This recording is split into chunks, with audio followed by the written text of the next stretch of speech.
আপনি কি শিখতে চান তওবা কিভাবে করে? খুব সহজ, কোনো হুজুর লাগবে না, কোনো কোরআন খতম লাগবে না, কোনো কাউকে দাওয়াত দেওয়া লাগবে না।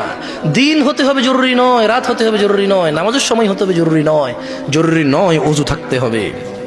তওবা এখন এখানে করা যায়। মানে রিটার্ন।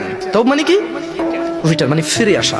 ধরেন একটা লোক জিনা করে, সে বলে যে না আস্তাগফিরুল্লাহ, আল্লাহ আমাকে ক্ষমা করুন, আমি আর জিনা করব না। এই লোক তওবা করেছে। লোক কি করেছে?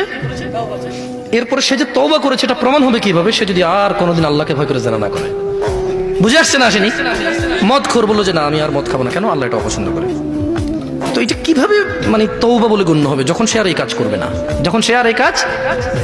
তো শোনো, তোমার রব তোমাকে বলছে ইল্লা মান তাব, তবে যে তওবা করে, ওয়া আমানা ওয়া আমিলা সলিহা, অপরাধ থেকে ফিরে এসে ভালো কাজ কর্ম করে, ফাউলাইকা ইউবাদদিলুল্লাহ, ইয়া আল্লাহ লা ইলাহা ইল্লা আনতা, লা ইলাহা ইল্লাল্লাহ। দেখেন কি রব পেয়েছেন, বেদুয়ার মহিলার পুরুষ। কোরআনটা পড়ো, দেখো কি পেয়েছো, কার থেকে দূরে।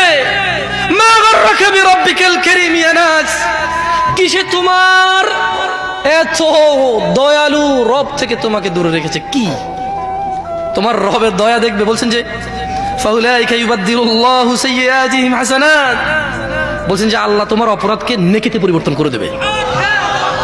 তোমার জিনা এটা নাকি নেকি হয়ে যাবে, তোমার মদ এটা নাকি নেকি হয়ে যাবে, তোমার অন্যায় অপরাধ এটা নাকি সওয়াব হয়ে যাবে।